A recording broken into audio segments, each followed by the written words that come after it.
Who is anyone can ask me whether I am performing religious duty or non-religious duty?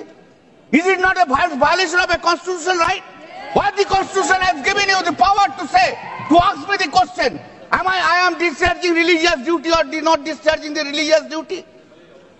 A man can believe in performance of religious duty at any point of time of his life, any point of time, before death even. Performing of a religious duty cannot be the basis belonging to that religion. Even in a Hindu mandir which is governed by an act, like Puri Jagannath temple or Kashi Vishwanath temple, there is no such provision that any person practicing Hindu for at least 5 years and then only can donate anything to the deity. Madam, I can't donate. If I want to donate, it's my choice. How my choice can be controlled? I can donate to Hindu mandir. I donate to everywhere. I donate in Hindu mandir. I donate in Muslim property. I donate in the Christian property. I donate in the Buddhist property. I donate everywhere. I donate beggars. I donate everywhere. How can you control this act? How can I control? By reason of insertion of this clause, no other person of a religion can make over any property to Waqf. The proposed amendment is thoroughly misconceived, arbitrary, irrational, and therefore violates Article 14 of the Constitution of India. Under Clause 3, Roman 9b, existing Clause CR1 has been omitted. That means Waqf by user is being taken away. Waqf by user is a long-standing practice of Muslims. In our country, Waqf by user is a very common practice, and decades after decades, rather time immemorial. Waqf by user is a practice. The concept of Waqf by user was recognized in our country in the case of courts of words for the property of Magdam Hassan Baksa versus Illahi Baksa and others, 1912, SCC online, page 45. Madam, the Honorable Apex Court in the matter of Sayyid Muhammad Salih Labbai, dead by Eller and others versus Muhammad Hanifa versus Eller and others, 1976, 4 SCC 780. In paragraph 34, 36 and paragraph 39, categorically accepted this Waqf by user. The necessity is necessary in case of prayers offered in congregation. A single Muslim can also offer his prayers with or without an imam, but if prayer is in a congregation of a Jamaat are offered only behind an imam who leads the prayers. And Islam is an extremely modern and liberal religion. There is no question of any person being denied admission in a mosque for the purpose of offering prayers, and that is why the law is so strict that the moment a person is allowed to offer his prayers in a mosque, the mosque becomes dedicated to the public, and therefore it's an Waqf property. Therefore it is an Waqf property. Finally, it is not necessary for the dedication of public mosque. Thus, Madam, in that judgment it has said, so that when a person erects a building with the object of dedicating it as a mosque and permits people to offer prayers therein without declaring that he has constituted it into a mosque and prayers are offered, there bil Jamaat, the mosque becomes irrevocably dedicated. It is dedicated. Madam, I just give you one instance. In the Raishina village, where the residence of the President of India is there, it was a long back, it's a big village. In the big village, there are so many Muslims are there. One Hindu dedicated his property for offer their namaz.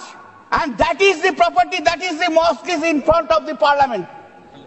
In the front of the parliament. Who has not come here? All. Abdul Kalam Azad.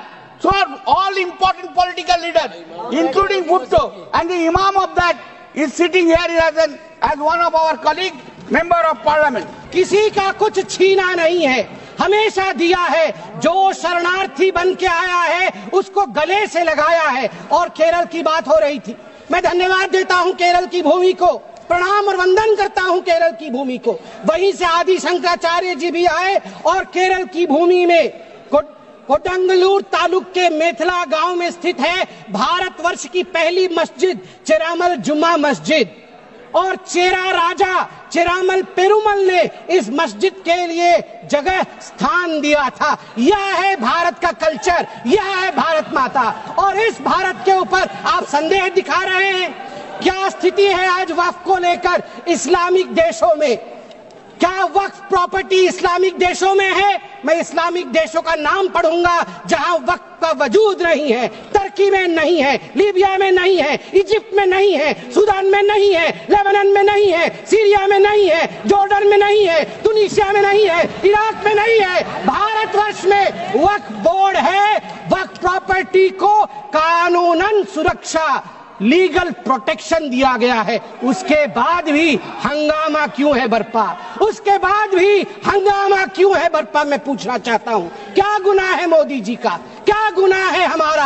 हमारा गुनाह सिर्फ इतना है कि हम सबका साथ चाहते हैं, हम आगा खानियों का साथ चाहते हैं, हाँ हम बोहरा समाज का साथ चाहते हैं, हम पसमानदा समाज का जो पिछड़ा वर्ग है मुसलमान समाज में उसका साथ चाहते हैं, हाँ हम चाहते हैं महिलाओं का रिप्रेजेंटेशन और प्रतिनिधित्व हो। क्या ये गलती है? क्या मोदी जी गलती कर रहे हैं? आप बताइए। हम सबका विकास चाहते हैं, हम चाहते हैं वक्फ औलाद के अंतर्गत जब आपकी फैमिली लाइन समाप्त होती हो उस समय अगर एक बेवा हो, उस समय यदि तलाकशुदा महिला हो, उसको नजरअंदाज करते हुए किसी भी कीमत पर प्रॉपर्टी जो है वो वक्फ पे पास नहीं जानी चाहिए। ये अगर मोदी जी सुरक्षित महिला को सुरक्षा दे रहे हैं, सुनिश्चित कर रहे हैं, तो किसी को क्या दिक्कत हो रही है? मैं यहां कहना चाहता हूं, जहां तक दान, क्योंकि वक्फ का मतलब दान होता है और हर धर्म में, मेरी बहन अभी सिख धर्म के विषय में बता रही थी, मंत्री जी भी सिख धर्म के विषय में बता रहे थे, सेवा और दान, इसके आधार पर सिख धर्म आज देश का विदेश में जाना जाता है। हिंदू धर्म, ईसाई धर्म, सब में दान का महत्व है। आदि शंकर ने आज से हजारों वर्ष, केरल के लोग भी सुन रहे हैं, मैं कहना चाहता हूं, भज गोविंदम में दान के लिए क्या कहा था?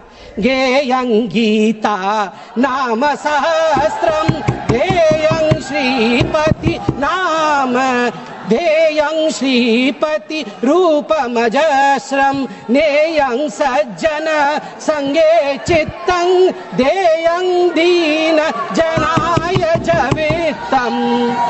दीन जनों को, गरीबों को वित्त दान करो, ईश्वर मिलेंगे। भगवान का नाम लो, गीता का ध्यान करो, ईश्वर मिलेंगे। और वही इस्लाम में भी ज़कात, सदका और सदक़े जरिए के नाम से जिक्र किया गया है। वक्फ जो दान की जमीन और पुण्य के लिए, परमार्थ के लिए, धर्मार्थ के लिए वक्फ बनाया गया है।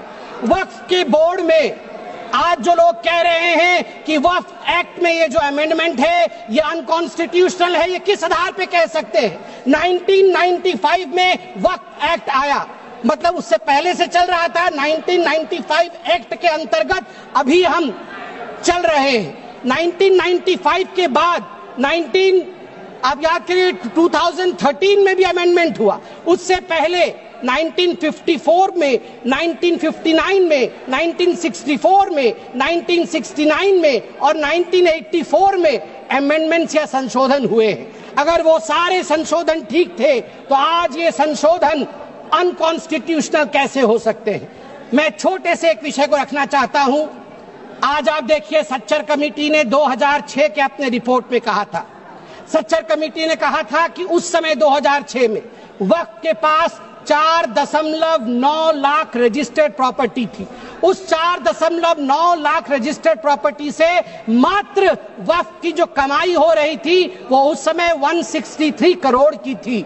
मगर सच्चर कमेटी ने कहा यदि सही तरीके से इसका इस्तेमाल किया गया होता, सही तरीके से लीज दिया गया होता, फेयर मार्केट प्राइस के आधार पर किया गया होता तो 12,000 करोड़ की आमदनी होती, 12,000 करोड़ की, 10% का रिटर्न मिलता। आपको जान के आश्चर्य होगा, ये 4.9 लाख रजिस्टर्ड प्रॉपर्टी बढ़ करके हमारे समय 8.72 लाख रजिस्टर्ड प्रॉपर्टी बनी। मतलब 20,000 करोड़ से 25,000 करोड़ तक की आमदनी होनी चाहिए, मगर आमदनी हुई कितनी? 2019 से 2021 के बीच में 166 करोड़ और 2025 में आपको जान के आश्चर्य होगा, अभी माननीय गृह मंत्री जी ने बताया लीज रिकॉर्ड 0 और आमदनी 9.92 करोड़ रुपए मात्र। उस समय 2006 में 162 करोड़ और जब ये डिबेट हो रहा है तो 9.92 करोड़। प्रॉपर्टी डबल हो गई मगर पैसे घट गए। कहां गए वो पैसे, किसके जेब में गए वो पैसे? यदि ये पारदर्शिता। वैसे सभापति महोदय, मुझे एक बात में संशय है, मुझे लगता है उत्तर प्रतिपक्ष वाले ही दे पाएंगे। आज बड़ी चर्चा हुई है, आज चर्चा में कहा गया कि सबसे ज्यादा जमीन 3 ऐसे शख्सियत है उनके पास है, रेलवे के पास, आर्मी के पास, वो देश की जमीन है, और उसके पास वक्फ बोर्ड की जमीन है। मगर मुझे इसमें संशय है, मुझे लगता है तीसरे नंबर की जमीन तो किसी परिवार के बोर्ड के पास है। अगर सही से देखा जाए, आप ध्यान से देखिए, सही है, एक परिवार का बोर्ड है, सही है, अरे है एक परिवार का बोर्ड, उसके पास हो सकता है इससे अधिक जमीन निकले। सभापति महोदय, घंटी तो उनकी बजनी चाहिए, आप हमारी मत बजाइए। सभापति महोदय, मैं आपको अरे मैं किस परिवार के बारे में बोल रहा हूँ, आप क्यों विचलित हो रहे हैं? वो उधर हैं, उधर हैं। अब आप चिंता मत करें, उधर हैं, आपको नहीं। हाँ, उधर उधर उधर उधर, आप भी जानते हैं किधर हैं।